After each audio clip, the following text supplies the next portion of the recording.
Thanks for coming in, Solly. Tough week, I would imagine, for everyone involved, including yourself. We've got a bit to get through, but why did you think it was important to come tonight and speak to a large footy audience? Yeah, I guess, Gary, after the incident on the weekend, I've had a bit of time to sit down and think, and I probably I've got the feeling that people didn't think that my apology after the game was sincere, and I was trying to benefit myself in a way with the tribunal. So obviously, with a couple of different media outlets giving the opportunity, I thought, why not come to the Footy Show, where you got an Australian audience, and just really sincerely apologise again to Cameron Ling and the Geelong Football Club for my actions on Saturday. It's something that I'm not proud of at all, and it just does not sit inside me well at all. Now, just for the record, Dean, was it your idea after the game to apologise, or did the club urge you to do it, or how did that come about? It was my idea, Sam. I was sitting there after the game. They were receptive to that? They were. They're very good. I was sitting there, and I knew what I'd done was pretty ordinary, very ordinary, and it wasn't sitting well with me. And I just approached the club, the media guys at the club, and said, "What's the best form of doing this? I want to do it." And they set it up for me, and I walked in and did it. And can you remember the second you did it? Can you remember what you thought when it was apparent what the outcome was? What went through your mind? Yeah, no, I knew straight away. I put my hand up in the air, and I knew that I'd gone outside of the game, the lines of the game, and what I did, I cannot condone at all. And as I said, I'm quite filthy on myself for doing this. Do you have a defence, if you like, or an excuse or a reason why you did it? Can you? What went through your mind? You're running at Cameron Ling, and you thought, what did you think? No, I can't defend it. I can't. There's something I want to say is that I never set myself to go out and hurt anyone on a footy field, and it's just a situation that's gone awfully wrong, and it's sad to see Cameron end up with the result with his fractured cheekbone, and I feel terrible about that, and I never would set myself to go out and hurt someone like that. True. What happened, Solly? Did you just see the red hair and go nuts? No, mate, no, I didn't. Solly, you play footy close to the edge. I've been lucky enough to coach you and know you well. You get yourself into a state where it is overtly physical, and you've got a record. You've got a fairly long record there. I mean, before the game, how did you prepare for the Cats? I mean, you lost by a point earlier in the year, and it was a physical contest. Was it the same mindset, and did that contribute to what we've seen? My mindset wasn't obviously to do that, but my mindset, I guess Geelong, a great side. They're a strong body side. I'm not an outside sort of player. I'm not blessed with skill or anything like that. My role is to be in and under and to be sort of fierce at the ball. And to overstep the mark like I have, as I've said, is not acceptable. But at no stage before the game did I set my mind to go outside the rules of the game. Solly, we all know Mark Bickley really well. He works for us and he's a very good friend of ours. A similar thing happened with him and I think it was Darryl Wakelin in one of the showdowns. Affected him for a long time.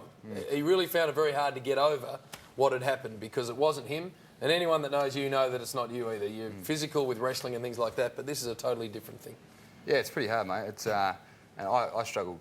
I don't like to watch it, I've got to be honest. And I'm not asking for sympathy or anything like that. It's something I've done, I've got to live with, and I've got to try and work my way through it. And it does affect you, more so my family, the way that I've let them down, with all the support over the years they've given me, and to sort of let them down in that way. And they've copped a lot over the last couple of days, and it really disappoints me. And also the Fremantle Footy Club, who have supported me over the last couple of days, have been great and given me an opportunity over in Western Australia to play good footy, and it's just not the reward I wanted to give them. So looking into the future, what for the next 8 weeks, have you got a job with what you're going to do, either coaching or have Freo given you a certain role to play over the next 8 weeks? Yeah, Hodge, I sort of haven't had time to sit down with them yet, mate, but I'm going to do that on Monday. Sit down and just see what they're going to plan out, or map out for the next 7 weeks, and I'll be obviously happy to be involved with the group and see what I can do.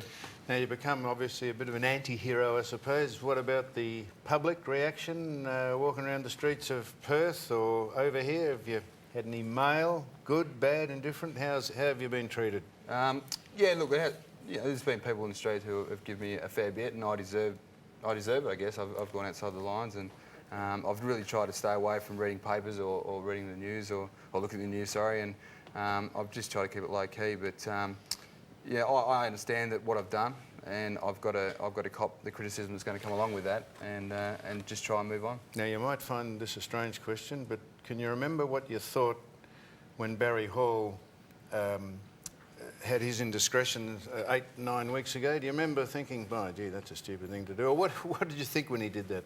I don't know if I'm let it go too far into that sort of stuff with other cases with the tribunal and stuff, Sammy. So No, I've got fair myself enough. in a bit of strife already, mate. I don't want to go fair any enough. further. So you're mates with Lingy, that's the other thing. We don't forget Cameron Ling and all this, and we hope that the recovery's quick and he's back sooner rather than later.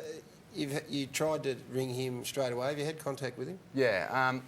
Look, I've met Lingy quite a few times. I've gone down to Torquay surfing, and Lingy's been out in the water, so we've spent a bit of time in the water 3 or 4 times, and then I've gone to the Torquay pub for a couple of beers, and Lingy's been there, so we've had a couple of beers together. So, I've spent a little bit of time with him. I have contacted him on Sunday. He was just coming over his operation, so I got his message back. He returned with a text message, basically saying he accepted my apology and he knew that I didn't mean to do that, and that it was my shout next time at the Torquay pub, which is fair enough. But which is great of him to take it that way, and I appreciate that. All right, well, we appreciate you coming in, Solly, because... Sorry. Just before, just the modern game. I mean, we saw Hodgie get knocked out on the weekend and Eamon Buchanan got 4 weeks. I mean, that sort of thing happens so regularly, and I dare say even when I started playing, what you did on the weekend was not every week, but every couple of weeks. You want to play on next year? Yeah, definitely. I'd like Have you been given assurances from Mark Harvey? No, there's no assurances there. There's not a contract being spoken about yet. I'm leaving that to my manager and the Fremantle Footy Club, whether they have me in their plans next year or not. I'll respect their decision either way. But I obviously haven't given myself the best chance by doing this, but I'd definitely love to be involved with the club next year. And so will you have to change the way you play next year? I think there's definitely, well, it shows that I have to tweak my ways to a certain extent.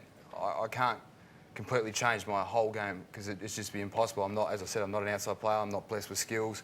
But when it comes to things like this, it's just totally not acceptable what I've done there.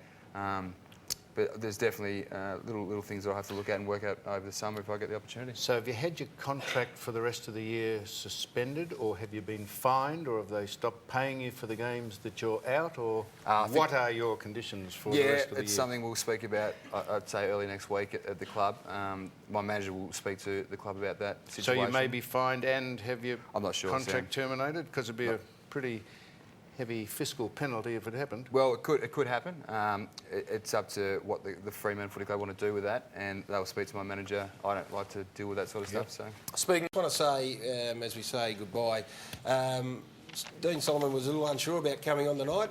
Didn't want to be seen to be a martyr, and I think the way he presented himself straight after the game, and I don't mind saying this, I don't mind being called biased. He's a good man and a good lad, and he's made it blue. I think at times there are commentators, and we are all guilty of this, to see who can be the most outraged when we see an incident like that. He put his hand up straight away, showed genuine remorse, and I think showed a fair bit of class to come in here tonight and put his hand up once again.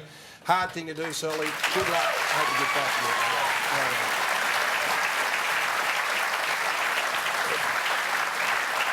And as I said, it's not for 1 minute forgetting Cameron Ling, who's also a star and much loved, and we wish him well and hope he's back sooner rather than later. We're going to take a break on the